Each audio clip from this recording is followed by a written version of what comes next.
सभी को नमस्कार, मेरा नाम अभिषेक है और आप देख रहे हैं साइंस की क्लास जो आने वाले सभी प्रतियोगिकी परीक्षाओं के लिए इम्पोर्टेंट है। ये एक मिक्स क्लास होगा यानी इसमें सारे क्वेश्चन मिक्स होंगे जो आपके आने वाले सभी प्रतियोगिकी परीक्षाओं के लिए इम्पोर्टेंट है। साथ ही साथ मैं आपको चैप्टर वाइज़ भी साइंस पढ़ा रहा हूँ। अगर आप उन वीडियोज़ को नहीं देख रहे हैं, तो आप उन वीडियोज़ को देखते चलिए। मैं फिज़िक्स वहाँ पर पढ़ा रहा हूँ, साथ ही साथ अब मैं यहाँ पर आपको मिक्स क्वेश्चन भी कराऊँगा ताकि आपको जो एग्ज़ाम में है कोई दिक्कत ना हो। चलिए शुरुआत करते हैं आज की क्लास को। तो आज की क्लास में जो सबसे पहला सवाल है आपसे पूछा गया है कि लेंस के पास कितने प्रिंसिपल फोकाई हैं। ये सारे के सारे आपको कहीं न कहीं किसी न किसी एग्ज़ाम्स में पूछे गए सवाल हैं। तो लेंस क्या है? तो लेंस के पास कितने प्रिंसिपल फोकस होते हैं, ये आपसे पूछा गया है। तो इस सवाल का सही उत्तर हम बाद में देखेंगे, पहले आज लेंस को पढ़ते हैं। तो लेंस आपको मालूम होना चाहिए कि लेंस क्या है? तो लेंस एक पीस ऑफ ट्रांसपेरेंट मटेरियल है। अब ट्रांसपेरेंट का मतलब क्या होता है? यानी जिसको कि हम आर-पार देख सकते हैं। तो अगर आप चश्मा लगाते हैं तो उसमें जो मटेरियल लगा हुआ है, जो ग्लास लगा हुआ है वो क्या है? एक ट्रांसपेरेंट मटेरियल है या फिर वो एक ग्लास है, जहाँ पर कि वो बाउंडेड होता है यानी घिरा हुआ होता है बाय 2 स्फेरिकल सरफेसेस यानी 2 स्फेरिकल सरफेसेस से वो घिरा हुआ होता है जिसको कि हम क्या बोलते हैं? लेंस बोलते हैं। तो लेंस के 2 प्रकार, एक को बोला जाता है कनकेव लेंस और दूसरे को बोला जाता है आपको कन्वेक्स लेंस। अब जानते हैं कि कनकेव और कन्वेक्स लेंस होता क्या है? तो अगर हम कनकेव लेंस की बात करें, तो आप यहाँ पर अगर सेंटर को देखेंगे, देखिए ये आपको अगर मैं यहाँ से एक लाइन खींच देता हूँ, तो एक लाइन खींच के पास करूँगा और एक लाइन इधर से खींच के पास करूँगा, हॉरिजॉन्टल और वर्टिकल, तो जहाँ पर ये मीट करेगा ये सेंटर हुआ। अब ये जो सेंटर होता है, तो सेंटर पर अगर जो लेंस है, वो कैसा है? थिनर है, यानी कि पतला है। और अगर मैं बात करूँ एज पर, यानी किनारे पर अगर मैं बात करूँ, तो एज पर अगर वो कैसा है? थिकर है यानी कि मोटा है, तो ऐसा लेंस क्या कहलाता है? कॉनकेव लेंस कहलाता है। वहीं पर अगर इसके सेंटर को अच्छा जो लेंस है उसके सेंटर को भी एक नाम से जाना जाता है जिसको कि आप ऑप्टिकल सेंटर बोलते हैं। तो याद कर लीजिएगा ये भी ऑप्टिकल सेंटर क्या कहलाता है। अब अगर इसके एज को अगर आप देखेंगे तो एज इसका कैसा है? पॉइंट है यानी कि इसका एज कैसा है? थिनर है। और अगर सेंटर पे देखेंगे तो सेंटर ये कैसा हो गया? फ्लैट हो गया यानी कि थिक हो गया। तो लिखते भी चलिए कि सेंटर आपका कैसा हो जाएगा? थिक हो जाएगा। तो ऐसे जो आपको लेंस बनते हैं, इस लेंस को हम क्या कहते हैं? कन्वेक्स लेंस कहते हैं। तो लेंस के 2 ही प्रकार हैं, कनकेव या फिर कन्वेक्स। तो यहाँ तक आपको बिल्कुल समझ में आ गया होगा। चलिए अब बढ़ते हैं आगे, तो आगे देखिए तो आप अगर ओरिजिनल में कनकेव लेंस और कन्वेक्स लेंस देखना चाहते हैं, तो देखिए ये आपका क्या हो गया? मैंने आपको देखिए यहाँ पर बताया, इन दोनों को मैच कीजिए अब आप। अगर यहाँ पर आप देख पा रहे हैं तो ये आपका कौन-सा लेंस है? कॉनकेव लेंस है और ये भी यहाँ पर आपको दिख रहा होगा ये वाला, ये भी कैसा लेंस है? कॉनकेव लेंस है। तो देखिए ये सेंटर पे कैसा दिख रहा है आपको? ये सेंटर पे थिनर दिखेगा और जो एज है इसका, ये एज दिख रहा होगा, ये एज कैसा है आपका? थिकर है। वहीं अगर आप कॉन्वेक्स लेंस की बात करेंगे तो कॉन्वेक्स लेंस में जो सेंटर होता है, ये आपका जो सेंटर होता है यहाँ पर थिक होता है और जो आपका एज होता है वो कैसा होता है? थिनर होता है। तो इम्पोर्टेंट पॉइंट है, इसको याद कर लीजिएगा। अब आइए, अब हम लोग जो पढ़ेंगे, वो क्या पढ़ेंगे? तो हम इमेज फॉर्मेशन को देखेंगे, जो आपके परीक्षाओं में 1 से 2 क्वेश्चन कैरी करता है। तो यानी 1 से 2 नंबर आपको यहाँ से दिलाएगा। अब इमेज फॉर्मेशन होता क्या है? तो दरअसल हम इसमें देखते हैं कि जो ऑब्जेक्ट होता है और इमेज होता है, इन दोनों के बीच का आपको मालूम होना चाहिए कि इसको हम डिस्टेंस लेते हैं और अगर ऑब्जेक्ट हम कहाँ पर रखें और उसका इमेज कहाँ पर बनेगा, ये आपको इमेज फॉर्मेशन दर्शाता है। तो देखिए हम सबसे पहले कंडीशन को पढ़ने के लिए जा रहे हैं और ये भी हम इमेज फॉर्मेशन किसका पढ़ने जा रहे हैं? तो इमेज फॉर्मेशन हम कन्वेक्स लेंस का पहले देखेंगे। अब इमेज फॉर्मेशन कन्वेक्स लेंस का देखेंगे तो जो पहला है, यहाँ पर मैंने ऑब्जेक्ट को कहाँ पर रखा है, तो अगर ऑब्जेक्ट आपका कहाँ पर है? तो एफ और सी के बीच में होता है। तो पहले कुछ टर्मिनोलॉजी को आपको समझा देते हैं ताकि आसान रहेगा आपको समझने के लिए। देखिए, जब भी कोई लेंस होता है तो जो इसका मिडल पॉइंट होता है ये ऑप्टिकल सेंटर कहलाता है। मैं लिखते चलता हूँ साथ ही साथ आप भी लिखते चलिए। ये हो गया आपका ऑप्टिकल सेंटर। साथ ही साथ ये जो सेंटर से एक्सिस पास करता है, इसको जो है प्रिंसिपल एक्सिस के नाम से जाना जाता है। अब यहाँ पर 2 पॉइंट लेते हैं हम, एक फ़ोकस इधर भी लेते हैं और एक फ़ोकस इधर भी लेते हैं क्योंकि लेंस ट्रांसपेरेंट मटेरियल है। तो यानी कि लाइट रे आर-पार करेगा और यहाँ पर मीडियम कितने होंगे? तो टोटल 2 मीडियम होंगे। कैसे? देखिए यहाँ पर भी हवा है और यहाँ पर भी हवा है और बीच में एक ग्लास है, तो 2 मीडियम हो गया ना आपके पास। तो अब यहाँ पर आपका जो सवाल पूछा गया था, तो उस सवाल का तो उत्तर हो जाएगा। अब आप समझ गए होंगे कि कोई भी लेंस हो, उसके पास 2 फ़ोकस होगा हमेशा, जैसा कि मैंने आपको यहाँ समझा दिया। अब अगर जो ऑब्जेक्ट है आपका एफ और सी के बीच में लिखा गया है, तो देखिए, जब भी हम ऑप्टिकल सेंटर से जो फ़ोकस की दूरी होती है, ये आपका फ़ोकल लेंथ कहलाता है। मैं आपको फिर से बोल देता हूँ कि जो आपका ऑप्टिकल सेंटर से जो फ़ोकस की दूरी होती है, इसको हम क्या बोलते हैं? तो इसको हम फ़ोकल लेंथ बोलते हैं। अब यहीं पर क्या रखा हुआ है? ऑब्जेक्ट रखा हुआ है फ़ोकल और ऑप्टिकल सेंटर के बीच में। तो देखिए, अगर मैं पहला लाइट रे कहाँ से लेके गया? ए से, ए बी आपका क्या है? ये आपका ऑब्जेक्ट दिया हुआ है। तो ए बी आपका ऑब्जेक्ट है, ए से लाइट रे निकला और वो कहाँ पास होके गया? तो ये इधर फ़ोकस से पास होके गया। इसका भी रूल है, बस आपको याद रखना है दिमाग में कि जो ए है, ए से रे निकला डी तक और डी से मुड़ के वो कहाँ पर गया? फ़ोकस से निकलता हुआ गया। उसी तरह से दूसरा लाइट रे को मैंने ऑप्टिकल सेंटर से पास कराया, तो ये भी आगे निकलता हुआ कहाँ चला गया? इस तरफ निकलता हुआ चला गया। अब जैसे ही जब भी कोई इमेज प्रोड्यूस नहीं होता है 2 लाइट रे को आपस में पार कराने के बाद, तो हम क्या करते हैं उसको खींचते हैं पीछे की ओर, यानी कि लाइट रेज़ को उल्टा खींचते हैं। तो जैसे ही हम लाइट रेज़ को उल्टा खींचते हैं तो हमको क्या मिल जाता है? ए डैश बी डैश इमेज मिल जाता है।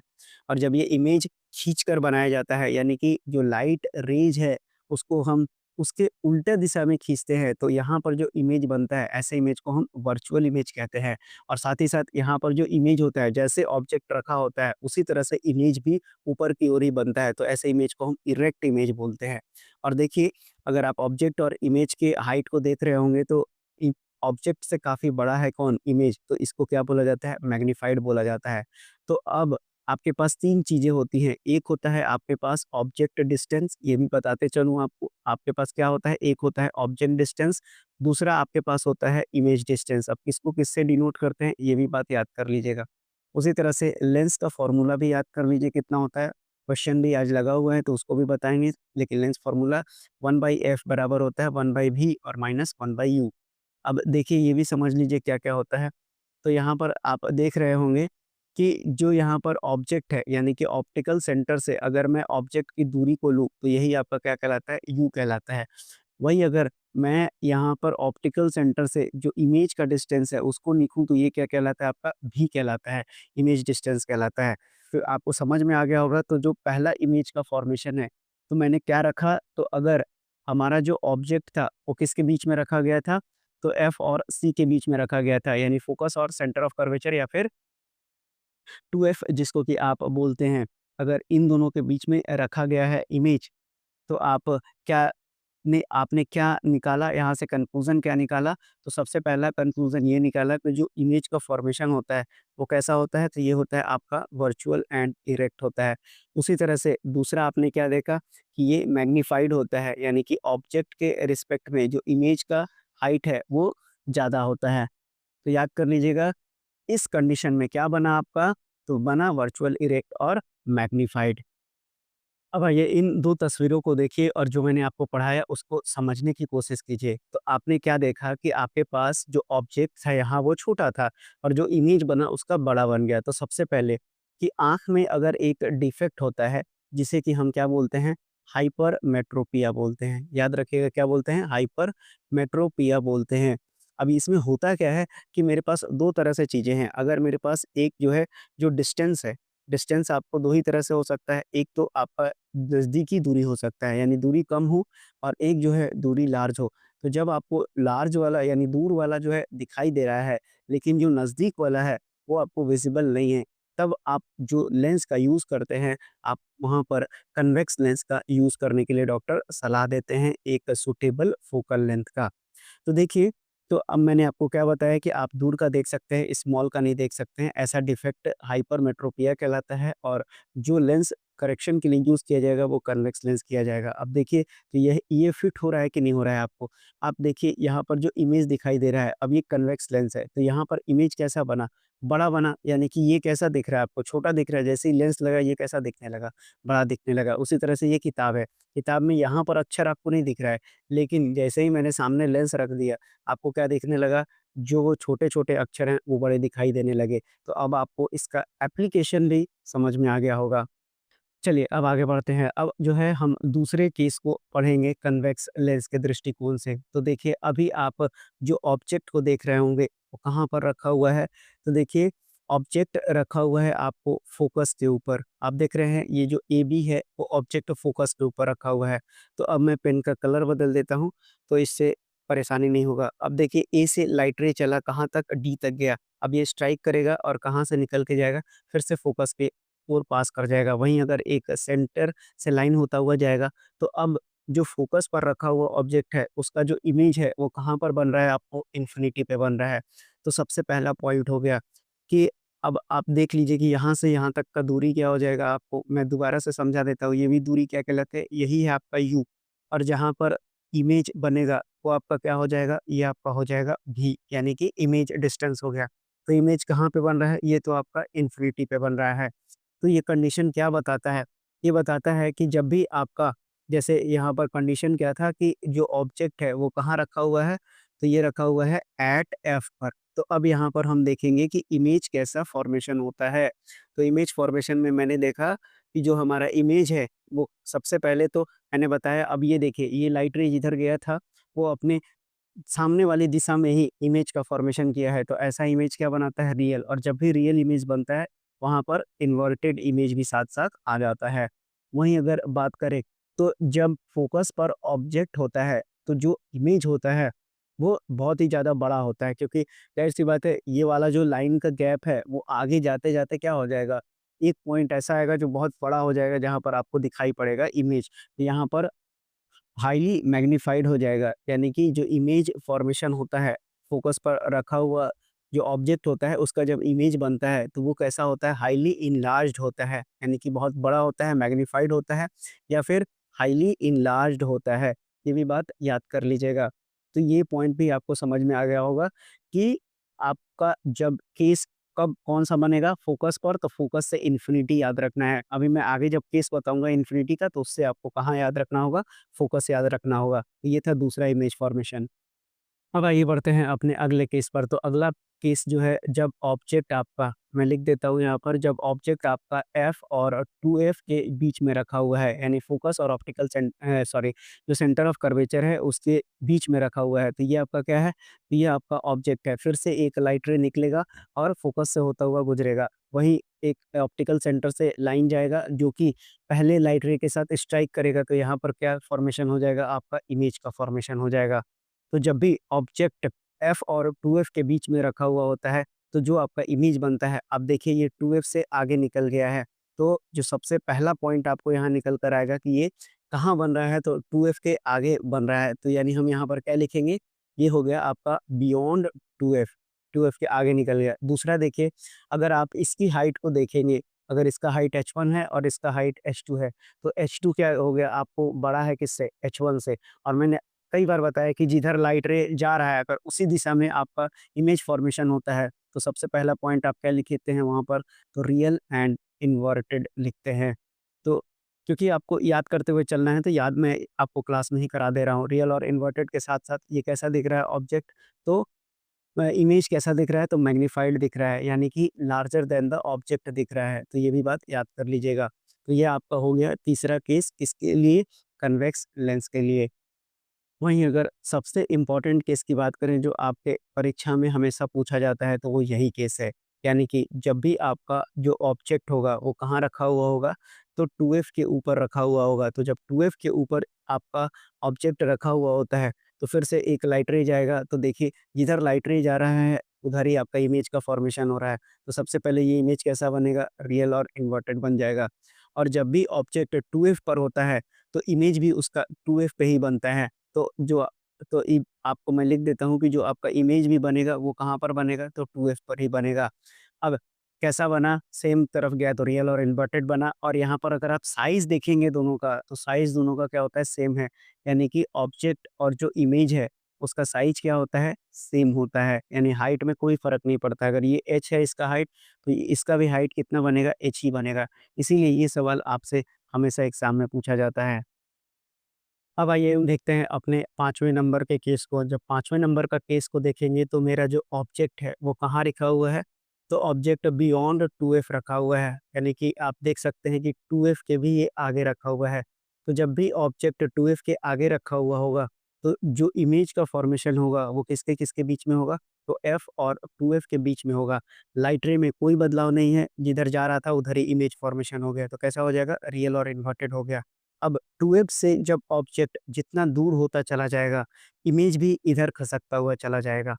समझ में आया मैंने क्या बोला कि जब ऑब्जेक्ट 2F से जितना दूर होता चला जाएगा, तो ऑब्जेक्ट भी 2F से अंदर बनता हुआ चला जाएगा और जो साइज़ है वो छोटा होता चला जाएगा। तो देखिए यहाँ पर जो आपका ऑब्जेक्ट से इमेज बना, इसका हाइट देखिए और इसका हाइट देखिए, यानी कि H1 यहाँ पर बड़ा हो गया किससे?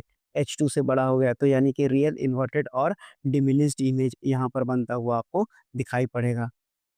अब आइए बढ़ते हैं अपने छठे नंबर के केस पर, जहाँ पर ऑब्जेक्ट को कहाँ रखा गया है? इन्फिनिटी पे रखा गया है, यानी काफ़ी दूर रखा गया है। तो जब भी हम ऑब्जेक्ट को इन्फिनिटी पे रखते हैं, तो जो हमारा इमेज फॉर्मेशन है वो हमेशा फ़ोकस पे होता है, हमेशा। यानी कि अगर मैं बोलूँ कि ऑब्जेक्ट आपका कहाँ रखा हुआ है, तो ऑब्जेक्ट आपका इन्फिनिटी पे रखा हुआ है। तो जो इमेज का फॉर्मेशन होगा, वो कहाँ पर हो जाएगा? तो इमेज का फॉर्मेशन हमेशा फ़ोकस पर होता है। और जब भी कोई ऑब्जेक्ट काफ़ी दूर होगा तो उसका इमेज फॉर्मेशन बहुत ही छोटा हो जाएगा।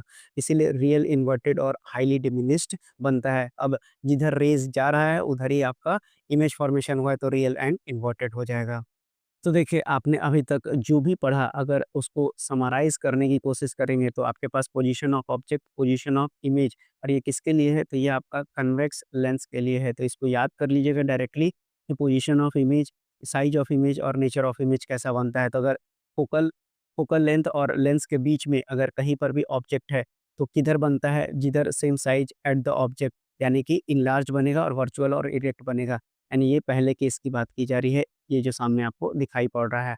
उसी तरह से आपको जितने भी केसेज़ मैंने समझाए कि फ़ोकस पे रहेगा तो इन्फिनिटी पे बनेगा, हाइली इनलार्ज होगा, रियल एंड इन्वर्टेड। तो आपको एक पॉइंट यहाँ पर कॉमन दिख रहा होगा कि एक केस को हटा दें, कौन-सा? एफ और लेंस वाले केस को हटा दें, तो आपको सीधा-सीधा जो एक लाइन में आंसर, यानी सवाल तो आपसे नेचर ऑफ इमेज का ही पूछा जाता है, सिंपल भाषा में बताएँ तो। तो केवल अगर आप बिटवीन एफ एंड लेंस की बात कर लें, यानी फ़ोकल लेंथ और लेंस के बीच में अगर केवल ऑब्जेक्ट रखा हुआ है, वहाँ पर अगर आप याद कर लेते हैं कि virtual and direct image formation होता है, तो बाकी जो कन्वेक्स लेंस में कोई भी केस आएगा तो आपका आंसर क्या बनेगा? रियल और इन्वर्टेड ही बनेगा। तो इतना आसान सा पॉइंट है, बस इसको याद कर लीजिएगा। अब आइए, कन्वेक्स लेंस के यूजेस पर भी कई बार सवाल पूछा गया है कि यूजेस ऑफ कन्वेक्स लेंस, यानी ऑप्शन दिया हुआ रहेगा। तो देखिए, शुरुआत में ही मैं आपको समझा दिया हूँ। अब यहाँ पर एक-एक करके लिख लेते हैं कि कहाँ-कहाँ पर यूजेस होता है। तो सबसे पहले आपको जो डिफेक्ट होता है, कौन-सा डिफेक्ट को ठीक किया जाता है? तो हाइपरमेट्रोपिया को ठीक करने के लिए इसका यूज़ किया जाता है। उसी तरह से जो आपका दूसरा पॉइंट होगा, दूसरा पॉइंट मैंने आपको किताब दिखाया था और कंघी का एग्ज़ाम्पल दिखाया था। तो इसका यूज़ कहाँ पर किया जाता है? तो एज़ अ मैग्नीफाइंग ग्लास के रूप में इसका यूज़ किया जाता है। आप इंस्ट्रूमेंट बॉक्स खोलिए और देखिए, तो क्या हो जाएगा? मैग्नीफाइंग ग्लास हो जाएगा। तीसरा, जो सिंपल कैमरा होता है, जिससे मैं आपको दिख रहा हूँ, ये जो आपका सिंपल कैमरा है, इसमें भी कैसा यूज़ किया जाता है? तो कन्वेक्स लेंस का ही यूज़ किया जाता है। वहीं अगर बात करें तो और इसका कहाँ पर यूज़ किया जाता है? तो प्रोजेक्टर में मैं लिख देता हूँ कहाँ पर यूज़ किया जाता है, तो जो फ़िल्म के प्रोजेक्टर्स होते हैं, वहाँ पर इसका यूज़ किया जाता है। उसी तरह से इसका यूज़ कहाँ पर किया जाता है, तो माइक्रोस्कोप में किया जाता है। छोटी चीज़ें बड़ा करके देखना होगा, तभी तो ऑर्गेनिज़म्स दिखेंगे छोटे-छोटे, तभी तो जाँच कंप्लीट हो जाएगा। उसी तरह से काफ़ी दूर आपको देखना है, तो बड़ा करके ही देखना पड़ेगा, तो क्या लगाइएगा आप? टेलीस्कोप लगाइएगा, तो टेलीस्कोप में भी क्या चीज़ देखेंगे आप? कन्वेक्स लेंस लगा के देखेंगे। तो इम्पोर्टेंट था ये सारे जो मैंने एग्ज़ाम्पल दिए, ये आपके परीक्षाओं में कभी न कभी पूछा गया सवाल है। अब आइए आगे बढ़ते हैं और आपको न्यूमेरिकल के दृष्टिकोण से समझाना पड़ेगा एक और चीज़। तो अब हम क्या पढ़ने जा रहे हैं, न्यूमेरिकल जब आप बनाएँगे, जो कि आखिरी क्वेश्चन होगा आज के हमारे सेशन का, तो वहाँ पर आप देखेंगे तो आपको साइन कन्वेंशन जानना पड़ेगा। अगर साइन कन्वेंशन अगर आप नहीं जानते हैं, तो निश्चित रूप से आप सवाल गलत करके आ जाएँगे। तो देखिए, जब भी लेंस की बात करेंगे हम, ये देखिए मैं आपको एक लेंस बना देता हूँ और ये सब जगह वैलिड होगा। आप चाहे मिरर ले लेंगे, चाहे आप लेंस ले लेंगे, साइन कन्वेंशन बदलेगा नहीं। तो मैंने आपको बताया था ये आपका ऑप्टिकल सेंटर है। अब आपके पास एक ऑब्जेक्ट है। देखिए, इधर एक ऑब्जेक्ट है, मैं लिखते चलता हूँ, ये आपका क्या है? ऑब्जेक्ट है और यहाँ पर आपको मैं एक इमेज बना देता हूँ। तो ऑब्जेक्ट और इमेज, तो यहाँ पर आप देखिए, यहाँ से जब आप मेजर करेंगे ऑब्जेक्ट डिस्टेंस को, तो ये आपका क्या बनेगा, यू बनेगा। वहीं अगर आप ऑप्टिकल सेंटर से आप इमेज डिस्टेंस को मेजर करेंगे तो ये आपका भी बनेगा। तो देखिए, लाइट रे अगर मैंने ऑब्जेक्ट लिया था, तो वो लाइट रे अगर इधर जा रहा है, तो मेजरमेंट आप क्या कर रहे हैं, जस्ट अपोजिट डायरेक्शन में कर रहे हैं, तो यू क्या हो जाएगा, नेगेटिव। वहीं पर आप देखिए कि ये लाइट रे फिर कहाँ से पास होता है, फोकस से पास होता है ना। तो देखिए, अगर आपका इमेज जिधर जा रहा है उधर ही लाइट रेज़ भी जा रहा है, तो वी क्या हो जाएगा, आपका पॉज़िटिव हो जाएगा।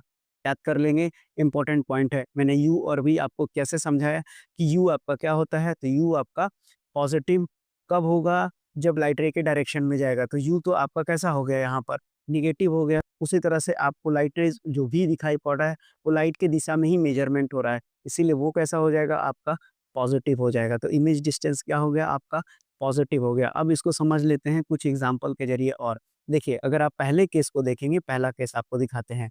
देखिए, लाइट रे किधर गया है, इस तरफ गया है, और जो ऑब्जेक्ट का जो आपने मेज़रमेंट किया है, वो इस डायरेक्शन में किया है, तो ये कैसा हो जाएगा, नेगेटिव।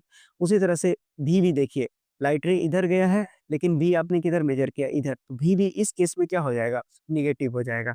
याद कर लेंगे, अच्छा लगेगा, मतलब आपको समझ में आ जाएगा। उसी तरह से अगर आप देखेंगे कि अगर आप फ़ोकस को मेज़र करेंगे, अगर आप फ़ोकल लेंथ इधर की ओर मेज़र करेंगे, तो ये आपका एफ क्या हो जाएगा, पॉज़िटिव हो जाएगा। और उसी तरह से अगर आप इस इधर वाले फ़ोकल लेंथ को मेज़र करेंगे एफ को, तो ये आपका कैसा बनेगा, ये वाला आपका नेगेटिव बन जाएगा। क्यों? क्योंकि लाइट रे के आप अपोज़िट मेज़र करते हुए चल रहे हैं। तो ये साइन कन्वेंशन क्लियर हो जाएगा। उसी तरह से अगर आप देखिए, ऑब्जेक्ट आपका ऊपर की ओर है, यानी जो प्रिंसिपल एक्सिस आप देख रहे हैं, इसके ऊपर बना है, तो ये कैसा हो जाएगा, पॉज़िटिव। उसी तरह से एक और केस आपको समझाने के लिए ले लेते हैं। अब देखिए, यहाँ पर मैंने बताया कि जो आपका H1 है, ये कैसा हो जाएगा, पॉज़िटिव हो जाएगा। क्यों? क्योंकि ये ऊपर की ओर बना है प्रिंसिपल एक्सिस से। लेकिन जो इमेज है, वो किधर बना है, नीचे की ओर बना है, तो प्रिंसिपल एक्सिस से कैसा बन गया, नीचे की ओर बन गया।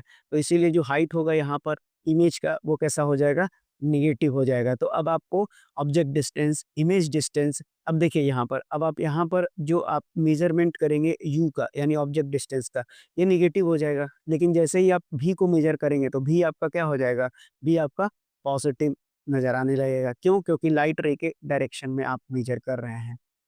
अब जो है फोकल लेंथ में आपको सोचना नहीं होता है। देखिए, आप याद कर लीजिएगा एक लाइन में, क्योंकि यहाँ पर जो कॉनकेव होता है, जब भी आप देखिए 2 तरह से फ़ोकस बनता है, एक वर्चुअल फ़ोकस होता है और एक आपके पास रियल फ़ोकस बनता है। तो जब भी आप कन्वेक्स लेंस की बात करते हैं, तो कन्वेक्स लेंस में हमेशा रियल फ़ोकस होता है। इसीलिए मैं लिख देता हूँ यहाँ कि जब भी आप कन्वेक्स लेंस की बात करेंगे एक ही लाइन में, तो आपको फोकल लेंथ हमेशा, हमेशा मतलब पॉज़िटिव लेना है। वहीं अगर जब भी आपके पास लेंस कैसा होगा, कनकेव लेंस होगा, तो यहाँ पर वर्चुअल फ़ोकस बनता है और ये जो आपका फ़ोकस होता है, ये हमेशा कैसा आपको लेना है, फोकल लेंथ, ये आपको नेगेटिव लेना है। तो फोकल लेंथ के बारे में सोचना नहीं है, यू और भी मैंने आपको अच्छे से समझा दिया। अब साथ ही साथ एक और चीज़ समझ लीजिए यहीं पर, तो अगर मैं लेंस फ़ॉर्मूला लिखता हूँ, तो लेंस फ़ॉर्मूला किसके-किसके बीच में रिलेशन बनता है? यू, भी और एफ के बीच में। तो अगर आपका फोकल लेंथ एफ है, तो ये क्या हो जाएगा, आपका इमेज डिस्टेंस में से जब आप ऑब्जेक्ट डिस्टेंस के रेसिप्रोकल को घटा देते हैं, तो 1/f क्या बन जाता है? यानी इनवर्स ऑफ फोकल लेंथ क्या बन जाता है? भी, 1/v माइनस 1/u के बराबर आता है ये। अब एक और इम्पोर्टेंट पॉइंट जो आपसे एग्ज़ाम में पूछा जा सकता है, डायरेक्टली पूछा जाता है कि मैग्नीफिकेशन निकाल कर बताइए। यानी क्वेश्चन दे देगा, आपको कुछ भी दे सकता है। देखिए, मैग्नीफिकेशन कैसे निकालते हैं, तो 2 तरह से निकालते हैं आपको मैग्नीफिकेशन। मान लेते हैं कि आपके पास एक H1 है और H2 है। H1 आपके पास क्या दिया हुआ है, ये आपके पास हाइट ऑफ ऑब ऑब्जेक्ट है, और उसी तरह से अगर मैं H2 को मानता हूँ क्या, हाइट ऑफ इमेज, जैसा कि मैंने आपको सब कुछ समझा दिया है। तो अगर आप देखेंगे तो मैग्नीफिकेशन को अगर मैं एम से डिनोट करता हूँ, तो ये किसके बराबर हो जाएगा, तो जो हाइट ऑफ इमेज है जो और हाइट ऑफ ऑब्जेक्ट है, इन दोनों का जो रेशियो होगा, ये आपका लेंस में क्या कहलाता है, मैग्नीफिकेशन कहलाता है। वहीं आपको यू और वी के बीच में रिलेशन देखेंगे, तो ये आपका क्या होता है, तो ये आपका ऑब्जेक्ट डिस्टेंस होता है। और अगर आप वी को देखेंगे, तो मैंने आपको समझाया है कि ये कैसा डिस्टेंस होता है, ये आपका इमेज डिस्टेंस होता है। तो अगर मैं बात करूँ कि मैग्नीफिकेशन ऑब्जेक्ट डिस्टेंस और इमेज डिस्टेंस के बीच में क्या आ जाएगा, तो ज़ाहिर-सी बात है जो आपका भी होगा और ये यू का रेशियो, यानी इमेज डिस्टेंस अपॉन जो ऑब्जेक्ट डिस्टेंस होगा, ये आपका क्या कहलाता है, मैग्नीफिकेशन कहलाता है। किसके टर्म में? तो लेंस के टर्म में कहलाता है। अब आइए, अब हम कंडीशन देखेंगे। मैंने आपको कन्वेक्स लेंस पूरा पढ़ा दिया, अब आइए कॉनकेव की बात करते हैं। अब हम देखेंगे क्या, कॉनकेव लेंस के बारे में देखेंगे। तो कॉनकेव लेंस का जो इमेज फॉर्मेशन है वो हम देखने जा रहे हैं, क्योंकि लेंस के बारे में मैंने आपको पहले ही समझा दिया। अब इमेज फॉर्मेशन देखिए कैसे होता है। तो जो सबसे पहला कंडीशन है, वो आपने क्या देखा है कि जो आपके पास ऑब्जेक्ट है वो दिखाई पड़ रहा होगा कि ऑब्जेक्ट को कहाँ रखा हुआ है। तो ऑब्जेक्ट आपको फोकस के पीछे रखा हुआ है। तो जब भी आपका ऑब्जेक्ट ऑप्टिकल सेंटर और इन्फिनिटी के बीच में कहीं रखा हुआ रहेगा, ऑब्जेक्ट कहाँ पर है आपका? तो कहीं न कहीं आपके ऑप्टिकल सेंटर, यानी कि यहाँ की बात की जा रही है, मैं लिख देता हूँ सी, और साथ ही साथ इन्फिनिटी के बीच में अगर कहीं है, अब सी से कन्फ्यूज़ मत हो जाइएगा, मैं लिख ही देता हूँ, ये आपका क्या है? ऑप्टिकल सेंटर है। तो ऑप्टिकल सेंटर और इन्फिनिटी के बीच में अगर कहीं आपका ऑब्जेक्ट रखा हुआ है, तो इमेज फॉर्मेशन देखिए, लाइट रे चला यहाँ से, अब ये यहाँ से जाके डाइवर्ट हो जाता है। तो कनकेव लेंस में आप एक और चीज़ अब समझ लीजिए, जो भी चीज़ आते जा रहा है समझाते चलेंगे। ये देखिए, यहाँ पर जब लाइट रेज़ आ रहा था तो टकराने के बाद ये दोनों आपस में क्या हो रहे थे? मिल रहे थे। तो यानी कि कन्वेक्स लेंस का दूसरा नाम क्या होता है? तो कन्वर्जेंट बोला जाता है, यानी कि लाइट रेज़ आपस में जाके कन्वर्ज कर जाते हैं। लेकिन जो अगर आप यहाँ पर देखेंगे, जो कनकेव लेंस है, यहाँ पर ये जो लाइट रे है वो डाइवर्ज कर गया है। वहाँ पर कन्वर्ज कर रहा था, यहाँ पर डाइवर्ज कर गया। तो कनकेव लेंस को क्या बोलते हैं? डाइवर्जेंट लेंस के भी नाम से जानते हैं। ये भी सवाल आपसे परीक्षा में पूछा गया है। तो देखिए, ऑब्जेक्ट आपने रखा है सी और इन्फिनिटी के बीच में, ऑप्टिकल सेंटर और इन्फिनिटी के बीच में लाइट रे चला, डाइवर्ज कर गया। उसी तरह से ऑप्टिकल सेंटर से गुजरा, आगे निकल गया। तो अब अगर मैं देखूँगा तो कैसे इमेज बनाऊँगा? आगे तो निकल चुका है, इन दोनों में तो कोई रिलेशन ही नहीं बन रहा है। तो अगर मैं आइज़ को वहाँ रखता हूँ और जो रे है उसको पीछे की ओर खींचूँगा, तो जहाँ पर ये टकराएगा इसके साथ, जो दूसरा वाला जो आप लाइन लेकर जा रहे हैं, वहाँ जहाँ पर ये टकराएगा पीछे खींचने के बाद, तो यहाँ पर जो आपका इमेज का फ़ॉर्मेशन होगा, तो ये कैसा हो गया? मैंने आपको कई बार समझाया है कि जब भी हम ओरिजिनल लाइट रे को कहीं पीछे खींच कर बनाते हैं, तो वहाँ पर इमेज फ़ॉर्मेशन वर्चुअल होता है, और जब भी ऑब्जेक्ट वर्चुअल होगा, तो वो जैसा इमेज जिधर से खड़ा था, उधर से ही ऑब्जेक्ट भी उधर ही खड़ा दिखेगा, यानी उसी डायरेक्शन में दिखेगा, तो इरेक्ट बनता है। और देखिए, आपका ऑब्जेक्ट का साइज़ देखिए और इमेज का साइज़ देखिए कैसा है? तो डिमिनिश्ड है। तो याद कर लीजिएगा अब कि जब भी आपका ऑब्जेक्ट ऑप्टिकल सेंटर और इन्फिनिटी के बीच में कहीं रखा हुआ होगा, तो इमेज फॉर्मेशन वर्चुअल और इरेक्ट होता है। साथ ही साथ जो उसका साइज़ होता है, वो डिमिनिश्ड होता है। अब आपको मैंने जब आपको कन्वेक्स लेंस पढ़ा रहा था, तो वहाँ पर कन्वेक्स लेंस लगाया था, तो कैसा दिख रहा था? ऑब्जेक्ट का जो इमेज बन रहा था, वो बड़ा दिख रहा था। अब देखिए ऑब्जेक्ट कैसा है? ऑब्जेक्ट यहाँ बड़ा दिख रहा है, और जो उसका इमेज है, वो कैसा दिख रहा है आपको? छोटा दिखाई पड़ रहा है। तो ये कैसा लेंस हो गया? तो ये आपका कनकेव लेंस का एग्ज़ाम्पल हो गया। उसी तरह से यहीं पर मैं आपको समझा देता हूँ ताकि आपको दिक्कत नहीं होगा। मैंने यहाँ पर पहले तो ऑब्जेक्ट सी और इन्फिनिटी के बीच में रखा था। दूसरा, अगर आपका ऑब्जेक्ट इन्फिनिटी पे रखा हुआ होता है, क्योंकि यहाँ 2 ही केस बनता है, इन्फिनिटी पे रखा हुआ होता है, तो जो इमेज का फ़ॉर्मेशन होता है, मैंने कई बार आपको समझा दिया है कि जैसे ही आपको इन्फिनिटी समझे, तो इमेज हमेशा कहाँ बन जाएगा? आपके पास फ़ोकस पे बन जाएगा, और अगर कोई बहुत ज़्यादा ऑब्जेक्ट दूरी पर होगा, तो कैसा बनेगा? हाइली डिमिनिश्ड बनेगा। हाइली डिमिनिश्ड बनेगा, आपको ये भी बात याद रखना है, क्योंकि बहुत ही छोटा दिखाई पड़ेगा ना, और वर्चुअल और इरेक्ट ही होता है। यानी कनके जो आपका कनकेव लेंस है, उसमें इमेज का फॉर्मेशन रियल एंड इन्वर्टेड तो होता ही नहीं है, वर्चुअल एंड इरेक्ट होता है। काफ़ी आसानी से आप याद कर सकते हैं, और यहाँ पर केवल 2 ही कंडीशन होता है ऑब्जेक्ट का। तो इम्पोर्टेंट है, कनकेव पर भी सवाल बनता है, और ज़्यादातर जो सवाल बनेगा वो आपको इस वाले सेकंड वाले कंडीशन पे बनता हुआ दिखाई देगा। तो देखिए, जो लेंस चैप्टर था वो मैंने आपको पूरा पढ़ा दिया, अब आपको एग्ज़ाम में कोई डाउट नहीं होना चाहिए। तो अब इस क्वेश्चन को भी आप करते हुए चलिए, तो मैंने आपको शुरुआत में ही बता दिया, इस सवाल का जो सही उत्तर है वो ऑप्शन नंबर डी हो जाएगा, यानी कि 2 हो जाएगा। चलिए बढ़ते हैं अपने अगले सवाल पर। तो अगला सवाल आपको केमिस्ट्री से पूछा गया है कि जब भी हाइड्रोजन गैस को पास किया जाता है हीटेड ब्लैक कॉपर 2 ऑक्साइड के थ्रू, तो ये क्या बनाता है? चलिए रिएक्शन को देखते हैं। तो कॉपर 2 ऑक्साइड का आपको फ़ॉर्मूला मालूम होना चाहिए, CuO होता है। अब बोलता है कि अगर हम हाइड्रोजन गैस को पास कराते हैं, तो ये तो आपका रिएक्टेंट हो गया, तो प्रोडक्ट क्या बनेगा? ये आपको यहाँ से ये बन जाएगा, कॉपर का मेटल बन जाएगा, और साथ ही साथ आपको क्या बनेगा? तो वाटर बन जाएगा। ये जो आप कॉपर देख रहे हैं, ये जो कॉपर का कलर है वो कैसा बनेगा? तो ये ब्राउनिश कॉपर मेटल बनेगा, यानी इस सवाल का जो सही उत्तर है वो हो जाएगा ऑप्शन नंबर ए। आइए बढ़ते हैं अपने अगले सवाल पर। अगला सवाल आपसे पूछा है कि उन साइंटिस्ट का नाम बताइए जिसने इलेक्ट्रोमैग्नेटिक इंडक्शन का आविष्कार किया है, डिस्कवरी किया है। तो सबसे पहले ईएमआई के बारे में समझते हैं। देखिए इलेक्ट्रोमैग्नेटिक इंडक्शन होता क्या है? देखिए अगर आपके पास एक कॉइल है, मैं आपको समझा देता हूँ फिर आप इस आंसर को करने का कोशिश कीजिएगा। तो इलेक्ट्रोमैग्नेटिक इंडक्शन क्या है? आपके पास एक मैग्नेट है और एक कॉइल है। आप मैग्नेट को कॉइल के पास लेकर जाएँगे और अगर ये कॉइल को मैंने गैल्वेनोमीटर से कनेक्ट कर दिया है, तो जैसे ही आप इस मैग्नेट को कॉइल के पास लेकर जाएँगे तो गैल्वेनोमीटर क्या करता है, एक डिफ्लेक्शन देता है। डिफ्लेक्शन देकर क्या बताने की कोशिश कर रहा है कि मैग्नेट को नज़दीक ले जाने से कॉइल के पास उसमें इलेक्ट्रिसिटी जनरेट हो रहा है। तो मैग्नेट से इलेक्ट्रिक का जनरेशन इलेक्ट्रोमैग्नेटिक इंडक्शन कहलाता है और इसको बताने वाले जो साइंटिस्ट थे, उनका जो नाम था वो था माइकल फैराडे, यानी ऑप्शन नंबर सी इस सवाल का बिल्कुल सही उत्तर हो जाएगा। अब आइए बढ़ते हैं अपने अगले सवाल पर। अगला सवाल आपसे बोला गया है कि genetic constitution of a child getting an x bearing sperm from the father will be. देखिए, आपसे कहा है सवाल में कि जेनेटिक कॉन्स्टिट्यू यानी चाइल्ड जो है, यहाँ पर आपको चाइल्ड का पूछा गया है सेक्स क्या होगा, यानी मेल होगा या फिर फीमेल होगा। अगर जो फादर है उसने एक्स स्पर्म में उसके एक्स रिलीज़ हुआ है, तो सबसे पहले जो टोटल क्रोमोसोम होता है वो 46 होता है, अगर पेयर की बात करें तो 23 होता है। 22 पेयर क्रोमोसोम होता है, वो आइडेंटिकल होता है दोनों सेक्सेस में, यानी जिसको कि हम ऑटोसोम कहते हैं। ये भी सवाल कई बार पूछा गया है। और जो आखिरी पेयर होता है 23वां पेयर, वही सेक्स डिटर्मिनेशन के लिए पॉसिबिलिटी को शो करता है। तो अगर मैं मेल की बात करूँ तो मेल के पास एक्स और वाई होता है और फीमेल की बात करें तो एक्स और एक्स होता है। तो यहाँ पर आपसे पहले ही बोल दिया गया है कि जो फादर है उसने एक्स रिलीज़ किया है, तो वाई की तो बात ही नहीं उठती है, तो एक्स के साथ कॉम्बिनेशन फीमेल के पास एक्स ही होता है। तो आपके पास 2 पेयर और कौन-सा जुड़ जाएगा 44 के साथ, तो एक्स और एक्स जुड़ जाएगा। यानी कि जब जो लिंग पैदा होगा यानी चाइल्ड का जो बर्थ होगा वो कैसा होगा? फीमेल होगा। क्यों? क्योंकि मैंने बताया कि फीमेल एक्स-एक्स होती है और मेल एक्स-वाई होता है। तो ऑप्शन नंबर बी इस सवाल का बिल्कुल सही उत्तर हो जाएगा।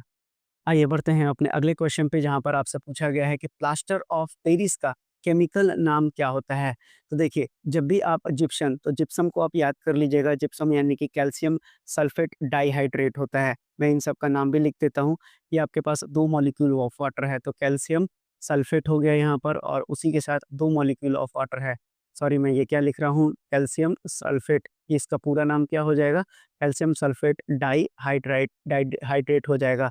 अब इसको हीट करते हैं 100 डिग्री सेल्सियस पर या फिर 373 केल्विन पर, तो आपके पास किसका निर्माण हो जाता है? प्लास्टर ऑफ पेरिस का निर्माण हो जाता है। और यहाँ पर आपके पास कैल्शियम जो सल्फेट है वो तो सेम है, तो कैल्शियम सल्फेट के साथ आधा मॉलिक्यूल ऑफ वाटर है, इसको क्या बोला जाता है? हेमीहाइड्रेट बोला जाता है। तो अब आप सवाल का उत्तर खोजेंगे तो यहाँ पर क्या मिल जाएगा? कैल्शियम सल्फेट हेमीहाइड्रेट, यानी कि ऑप्शन नंबर बी सवाल का सही उत्तर हो जाएगा। और हाफ जो 1 and half molecule of water है वो रिलीज़ हो जाता है। उसी तरह से अगर हम पीओपी को फिर से हाफ मॉलिक्यूल ऑफ वाटर के साथ रिएक्ट करते हैं तो ये जिप्सम का फॉर्मेशन कर देता है। अब देखिए इसका यूजेस को भी समझ लीजिए, तो कहाँ पर यूज़ किया जाता है? तो बोन फ्रैक्चर को में मतलब सही करने के लिए हम किसका यूज़ करते हैं? पीओपी का यूज़ करते हैं, प्लास्टर को यूज़ करते हैं। उसी तरह डेकोरेटिव एलिमेंट्स में फायर प्रूफिंग में भी इसका यूज़ किया जाता है। अदर यूजेस में देखिएगा तो मोल्डिंग और कास्टिंग, डेंटल इम्प्रेशन बनाने में और साथ ही साथ आर्ट और क्राफ्ट में इसका यूज़ किया जाता है। अब आइए बढ़ते हैं अपने अगले सवाल पर। आपसे बोला गया है कि इनमें से कौन-सा एक सेफ्टी डिवाइस है जो कि प्रिवेंट करता है एक्सेसिव करंट को फ्लो को इलेक्ट्रिकल सर्किट में। तो आप देखे होंगे आपके यहाँ अगर बोर्ड होगा, सर्किट बोर्ड होगा जिसमें पंखा का बटन होगा, लाइट का बटन होगा, वहाँ पर एक लाल रंग का एलईडी भी दिया जाता है, उसी को फ्यूज़ कहा जाता है। तो जब भी आप देखिए जो घर का वायरिंग होता है, सबसे पहले तो यहाँ पर कुछ बातों को समझते चलिए। घर में जो वायरिंग किया जाता है वो कैसी वायरिंग होती है? डोमेस्टिक वायरिंग कहलाती है, लेकिन ये आपसे नहीं पूछा जाएगा, डोमेस्टिक वायरिंग में कौन-सा होता है? तो यहाँ पर पैरेलल वायरिंग किया जाता है, यानी पैरेलल सर्किट वायरिंग की जाती है। यानी कि जो करंट का डिस्ट्रीब्यूशन होता है, वो अलग-अलग कंपोनेंट्स के लिए अलग-अलग होता है। याद रखिएगा और वोल्टेज क्या होता है? सेम होता है, यानी 220 या फिर 440। सिंगल फेज़ है तो 220 और अगर 3 फेज़ है तो 440 वोल्ट आपके यहाँ दौड़ रहा होगा। तो ये फिक्स होता है, करंट चेंज होता है। अब देखिए हर जो भी चीज़ आप मोबाइल चार्जर से लेके फ्रिज, टीवी, एसी सबको उठा लीजिए, उसमें करंट का डिस्ट्रीब्यूशन अलग-अलग होता है। तो यानी कि ऐसे वायरिंग को पैरेलल वायरिंग कहा जाता है। तो करंट जब अलग-अलग जा रहा है, तो अगर करंट कहीं ज़्यादा हो जाएगा, तो निश्चित रूप से क्या हो जाएगा आपको जो सर्किट है, यानी कि जो इक्विपमेंट है, वो खराब होने का चांसेस ज़्यादा हो जाएगा। तो इसीलिए हम क्या करते हैं, एक्सेसिव करंट ना बहे तो मैक्सिमम जो भी आप इक्विपमेंट का यूज़ करते हैं, उसी हिसाब से हम फ्यूज़ को डिज़ाइन कर लेते हैं। और जनरली फ्यूज़ में हम कॉपर का ही तार लगा देते हैं, लेकिन एग्ज़ाम में कॉपर आप टिक कर देंगे तो गलत हो जाएगा। फ्यूज़ का जो मेटल होता है, फ्यूज़ का मेटल आपको याद रखना है कि आप या तो लेड रखेंगे, वहाँ पर लेड एंड टिन आपको दिया जाएगा। तो लेड और आपको टिन दिया जाएगा। टिन का उम्मीद है कि एसएन होता है, जहाँ तक मुझे याद है। तो आपसे पूछा गया ये सवाल है कि जो फ्यूज़ होता है वो किस मटेरियल से बना होता है, तो लेड और टिन से बना होता है। और एक्सेसिव करंट इलेक्ट्रिकल सर्किट में ना बहे, इसीलिए वो क्या होता है, जो आपका फ्यूज़ होता है वो ब्रेक कर जाता है। तो जैसे ही वो ब्रेक करता है, सर्किट ब्रेक हो जाता है, आगे का जितना इक्विपमेंट है वो सेफ हो जाता है। तो इस सवाल का सही उत्तर क्या हो जाएगा आपका? फ्यूज़ हो जाएगा। अब आइए बढ़ते हैं अपने अगले सवाल पर। अगला सवाल आपसे फ्लेमिंग लेफ्ट हैंड टूल के बारे में पूछा गया है। देखिए, आपको 2 चीज़ याद रखना है। कौन-कौन सा 2 चीज़? एक रखना है आपको मोटर और दूसरा याद रखना है आपको जनरेटर। तो अभी यहाँ पर क्वेश्चन क्या आया है? जिस दिन जनरेटर आएगा, उस दिन जनरेटर भी समझाएँगे। तो जनरेटर में आपको क्या होता है कि आपका जो मैकेनिकल एनर्जी है, वो किसमें चेंज होता है? इलेक्ट्रिकल एनर्जी में। वहीं मोटर क्या होता है? तो मोटर में आपका जो इलेक्ट्रिकल एनर्जी है, वो किसमें चेंज होता है? तो ये आपका मैकेनिकल एनर्जी में चेंज होता है। यानी कि पंखे की बात कर रहा हूँ। पंखा आपके घर में सिंपल एग्ज़ाम्पल है, जब आप पंखा चलाते हैं, इलेक्ट्रिकल एनर्जी देते हैं, तब वो मैकेनिकल एनर्जी घूमता है। तो जहाँ पर भी मोटर जब हम पढ़ना चालू करते हैं, तो वहाँ पर जब हम फ़ोर्स का डायरेक्शन हमको निकालना होता है, क्योंकि जब भी कोई चीज़ घूमेगा, तो हम फ़ोर्स का डायरेक्शन निकालेंगे और जनरेटर से हम करंट ले रहे हैं, तो इंड्यूस्ड करंट किधर की ओर निकलेगा, वो हम देखेंगे। तो मोटर में हम किसका निकालते हैं डायरेक्शन? तो फ़ोर्स का डायरेक्शन निकालते हैं। तो इसमें जो यूज़ करने वाला जो फ्लेमिंग जो राइट हैंड यानी कि रूल कौन-सा यूज़ करेंगे, तो उस रूल का नाम होता है फ्लेमिंग राइट हैंड रूल। वहीं जब भी हम जनरेटर की बात करेंगे, तो हम यहाँ पर फ्लेमिंग राइट हैंड रूल की बात करेंगे। मोटर में लेफ्ट हैंड रूल और जनरेटर में राइट हैंड रूल का यूज़ करते हैं। अब फ्लेमिंग लेफ्ट हैंड रूल क्या बताता है कि आप इलेक्ट्रिक करंट अगर इंड्यूस करा रहे हैं, तो अगर मैं इलेक्ट्रिक करंट का आपको इस तरह से दिखाई पड़ेगा। ये देखिए, जब भी आपका करंट है, अगर वो इंड्यूस कर रहा है मिडल फिंगर के थ्रू और मैग्नेटिक फील्ड आपने 4 फिंगर के डायरेक्शन में इंड्यूस करा के रखा है, तो जो आपका थंब का डायरेक्शन होगा, वही फ़ोर्स को बताता है। तो आपने यहाँ पर क्या सीख लिया कि जो magnitude of force on A current carrying conductor, यही तो हम डिटरमाइन करते हैं। तो ऑप्शन नंबर ए इस सवाल का बिल्कुल सही उत्तर हो जाएगा। अब आइए बढ़ते हैं अपने अगले सवाल पर। अगला सवाल आपसे पूछा गया है कि an electric fan becomes warm, यानी गर्म क्यों हो जाता है इलेक्ट्रिक फैन अगर वो लॉन्गर टाइम के लिए चलाया जाएगा तो? तो ज़ाहिर-सी बात है, heating effect of electric current की वजह से होता है। अब इसको देने वाले साइंटिस्ट साहब का क्या नाम था? जूल नाम था, जिन्होंने क्या बताया था कि अगर हीट जो होता है वो किस रेट से बढ़ता है, तो आई स्क्वायर के रेट से बढ़ता है। यानी करंट जितना ज़्यादा होगा, हीट उतना ज़्यादा प्रोड्यूस होता चलेगा, क्योंकि यहाँ पर आई स्क्वायर होता है और साथ ही साथ क्या होता है, रेजिस्टेंस और आपके पास ये टाइम होता है। तो याद कर लीजिएगा, H बराबर आई स्क्वायर RT होता है और जूल्स इफ़ेक्ट के चलते ही गर्मी पैदा होता है। अब आइए बढ़ते हैं अपने अगले सवाल पर। बोलता है कि what is the term for the band of the colours produced when the light is dispersed. देखिए, जब भी लाइट डिस्पर्स होता है, तो जो बैंड ऑफ कलर प्रोड्यूस होता है, उसको हम स्पेक्ट्रम के नाम से जाना जाता है। जैसे कि आपको प्रिज़्म से आप लाइट को पास कराते हैं, तो डिस्पर्सन की प्रक्रिया होती है, तो वो क्या होता है, आपको 7 कलर में टूट जाता है, तो वो स्पेक्ट्रम बनाता है। अब अगर वेव की बात करें, याद रखिएगा कि यहाँ पर रेडिएशन के टाइप्स को आप याद कर लीजिए। अगर जो आपका रेडिएशन टाइप का वेवलेंथ, अगर उसका वेवलेंथ मीटर में 10 का पावर 3 है, तो वो क्या हो जाता है, आपका रेडियो वेव कहलाता है। उसी तरह से 10 का पावर -2 माइक्रोवेव कहलाता है। 10 का पावर -5 मीटर के रेंज में होगा तो इंफ्रारेड। उसी तरह से जो विजिबल वेवलेंथ होता है, वो 10 का पावर -6 होता है। अल्ट्रावायलेट की बात करें तो 10 का पावर -8, 10 का पावर -10 एक्स-रे। ये इंपॉर्टेंट सवाल है, आपसे पूछा जाता है। एक्स-रे का आविष्कार भी आपसे किसने किया है? नोबेल प्राइज़ इसको कब मिला है? रोन्टगेन साहब का नाम आपसे पूछा जाता है। गामा रे 10 का पावर -12 होता है। फ्रीक्वेंसी की बात करें तो रेडियो फ्रीक्वेंसी 10 का पावर 4 हर्ट्ज़ होता है।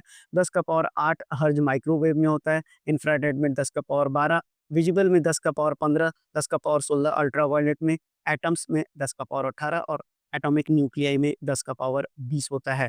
तो ये दोनों पॉइंट्स को याद कर लीजिएगा, वेवलेंथ को मीटर में और फ्रीक्वेंसी को हर्ट्ज़ में कितना होता है, ये मैंने आपको बता दिया।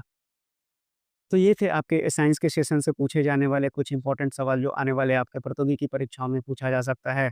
मिलते हैं अगले सेशन में, तब तक के लिए धन्यवाद। साथ ही साथ कोई भी डाउट हो, कमेंट बॉक्स में लिखना मत भूलिएगा।